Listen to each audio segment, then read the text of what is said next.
Sementara itu, situasi arus lalu lintas di Lingkar Nagrek pada Senin malam terpantau ramai lancar. Meski belum terlihat adanya kepadatan, namun kepolisian mencatat adanya peningkatan jumlah kendaraan, terutama dari arah Kabupaten Bandung menuju Garut dan Tasik. Puncak arus mudik di Lingkar Nagrek ini diprediksi akan terjadi pada tanggal 19 dan 20 Maret mendatang.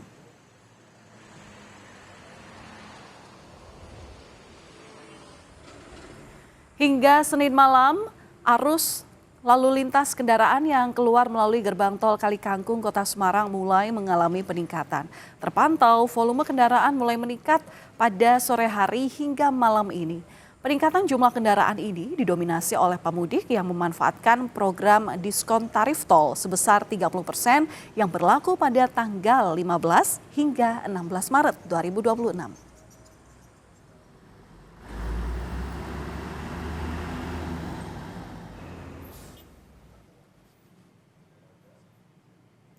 Dan langsung saja kita akan pantau arus mudik di sejumlah daerah di jalur Nagrek. Ada jurnalis Kompas TV Benediktus Aditya dan juru kamera Yanuar Ruslim serta Bodia Vimala. Dan di gerbang tol Kalikangkung ada Gesi Lutfiah dan juru kamera Roy. Kita ke Nagrek terlebih dahulu. Saudara Bene, bagaimana situasi terkini jalur Nagrek? Apakah sudah ada peningkatan kendaraan di tempat Anda melaporkan malam ini? Ya, Valen dan juga saudara, selamat malam. Memang untuk pada malam hari ini, situasi arus lalu lintas di jalur Nagrek sendiri ini terpantau lancar, justru bahkan cenderung lengang begitu ya Valen. Ini berbeda dengan tadi sore begitu ya. Namun meskipun tidak ada kepadatan yang berarti ataupun kemacetan di jalur Nagrek, pihak kepolisian sendiri ini mencatat adanya peningkatan jumlah kendaraan, di mana kalau dari data yang kami peroleh hingga tadi sore ini sudah ada 35.000 kendaraan yang melintas dari arah barat, yaitu Kabupaten Bandung menuju ke arah Priangan Timur, baik itu Tasik maupun Garut. Nah, nantinya jika sewaktu-waktu terjadi kepadatan ataupun kemacetan, pihak kepolisian ini mengantisipasi dengan langkah antisipatif, yakni menerapkan sistem rekayasa lalu lintas one way sepenggal dari arah barat menuju ke arah Priangan Timur. Nah, di sini juga terdapat beberapa posko-posko yang disediakan oleh pihak-pihak terkait begitu ya, yang bisa dimanfaatkan bagi para pemudik ataupun pengendara yang melaksanakan arus mudik, sehingga memang para pengendara bisa mampir untuk beristirahat ataupun ke posko kesehatan untuk mengecek kesehatan secara gratis. Nah, adapun titik-titik rawan kepadatan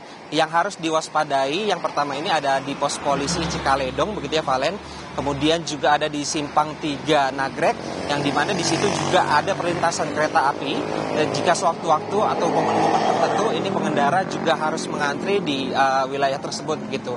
Dan juga kondisinya beberapa hari terakhir Nagrek ini diguyur hujan yang cukup deras, sehingga bagi para pengendara ini diimbau untuk waspada dan selalu memperhatikan kontur jalan di Nagrek. Begitu Valen. Ya, itu adalah tips yang juga Bene sampaikan untuk Anda para pemudik yang mungkin ingin melewati Lingkar Nagrek saat periode mudik kali ini. Nah, kalau belum ada kepadatan di Lingkar Nagrek, bagaimana di tol Kalikangkung? Kita tanya ke Gesi Lutfiah. Gesi, apakah sudah ada peningkatan pemudik yang melintasi tol Kalikangkung pada malam hari ini?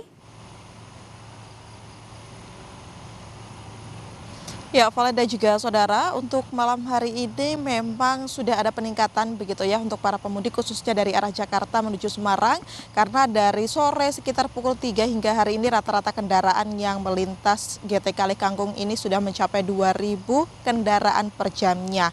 Berbagai persiapan juga dilakukan untuk menyambut puncak arus mudik yang diprediksi ini akan jatuh pada tanggal 18 hingga 20 Maret mendatang, Valen.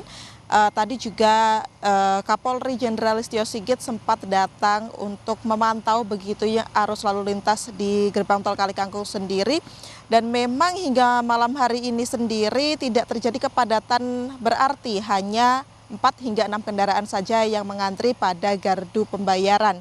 Selain itu juga menyambut nantinya puncak ini yang diprediksi akan jatuh tanggal 18, berbagai persiapan ini dilakukan mulai dari yang kabarnya besok ini juga one way sudah mulai dipersiapkan, kemudian rekayasa lalu lintas ganjil genap ini juga sudah mulai dipersiapkan dan akan diberlakukan pada tanggal 17 ini nanti secara situasional, tentunya nanti juga melihat situasi dan juga kondisi lalu lintas fasilitas ini memang apakah membutuhkan ataupun tidak. Namun berbagai persiapan juga sudah dilakukan oleh Jasa Marga tentunya, serta di Telantas sudah menyiapkan valet dan juga valet and ride begitu ya untuk membantu para pengemudi yang kelelahan, dan juga berbagai chatbot terbaru sebagai inovasi ini juga disiapkan untuk menunjang arus mudik tahun 2026 ini, Valen.